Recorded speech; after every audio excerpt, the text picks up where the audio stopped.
Kali ini kami akan membahas peran dan perilaku dalam perekonomian.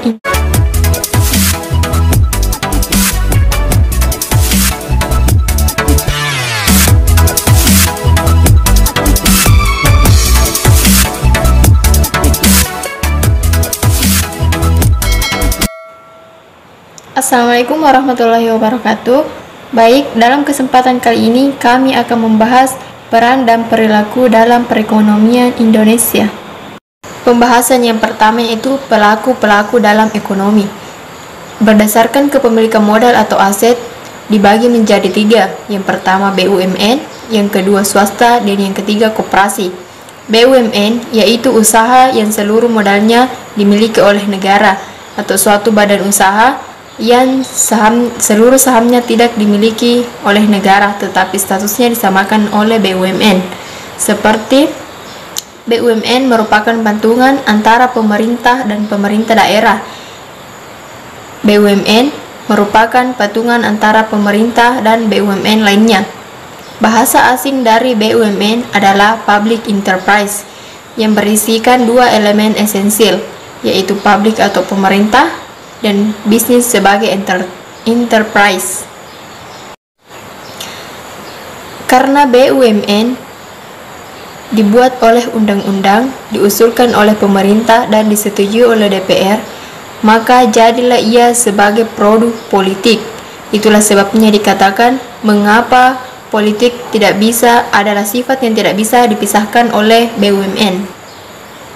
Yang kedua, swasta. Umumnya tujuan pendirian swasta adalah untuk mencari keuntungan. Namun dalam zaman modern ini, mencari keuntungan bukanlah satu-satunya tujuan, melainkan masih banyak tujuan lain yang lebih penting dan kadang-kadang mendesak, seperti pertumbuhan skala organisasinya, kepentingan sosial, dan sebagainya. Yang ketiga, koperasi.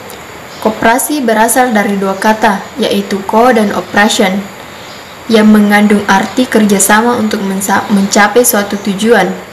Menurut Undang-Undang Koperasi Lama, Undang-Undang Nomor 12 Tahun 1967, didefinisikan bahwa koperasi Indonesia adalah organisasi ekonomi rakyat yang berwatak sosial, beranggotakan orang-orang atau badan-badan hukum koperasi yang merupakan tata susunan ekonomi atas usaha bersama berdasarkan atas asas kekeluargaan.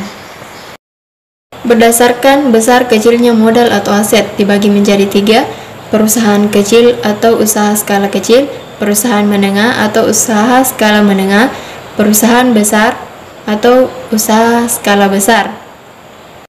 Yang pertama, perusahaan kecil atau usaha skala kecil, yaitu usaha yang memiliki tenaga kerja 5-19 orang, atau menurut Undang-Undang Nomor 9 Tahun 1995 adalah usaha yang memiliki kekayaan bersih paling banyak 200 juta, tidak termasuk tanah dan bangunan, dan memiliki penjualan paling banyak 1 miliar. Yang kedua, perusahaan menengah atau usaha skala menengah, yaitu usaha yang memiliki tenaga kerja 20-99 orang. UMKM di Indonesia sangat penting bagi ekonomi karena menyumbang 60% dari produk domestik bruto, memiliki kekayaan lebih dari 200 juta sampai paling banyak 10 miliar. Yang ketiga, perusahaan besar atau usaha skala besar, yaitu usaha yang memiliki tenaga kerja 100 orang lebih. Jumlah kekayaan bersih atau hasil penjualan tahunan lebih besar dari perusahaan menengah atau usaha skala menengah. Beberapa peran bagi pertumbuhan ekonomi. Jadi yang pertama terdiri dari di masa yang lalu, terutama masa ekonomi terpimpin Orde Lama, peran BUMN dalam perekonomian Indonesia sangat dominan. BUMN melakukan kegiatan dan menguasai hampir seluruh sektor ekonomi seperti sektor keuangan, perbankan, pertambangan, perhutanan, industri perdagangan, dan lain-lain. Nah, poin yang kedua pada peran sebagai pertumbuhan ekonomi di masa Orde Baru. Peran BUMN sedikit demi sedikit mulai berkembang, terutama sejak digulirkan deregulasi pada tahun 90-an. Peran sebagai pencipta lapangan pekerjaan, di mana yang pertama tenaga kerja di sektor manufaktur menurut skala usaha dalam persentase. Yang kedua, kerja pada ISK terdiri dari industri kecil atau IE atau IK dan industri rumah tangga atau IRT cenderung makin menurun.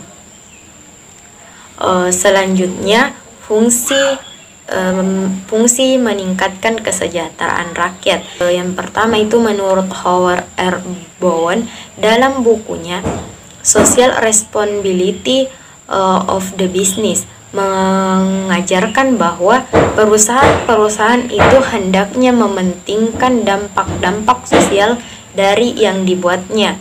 Selanjutnya, konsep responsibility, di mana yaitu adanya perusahaan dalam lingkungan sosial sedemikian rupa untuk mengaitkan kegiatan-kegiatan dalam lingkungan sosial dalam lingkungan sosial itu sendiri. Bagian C, analisis kebijakan yang relevan. Bagian A, kebijakan peningkatan kinerja dan daya saing. Dalam World Competitiveness Report pada tahun 1996, Indonesia berada pada ranking 41 dari 46 negara ya dalam daya saing, dan turun kepada ranking 33 pada tahun 1995.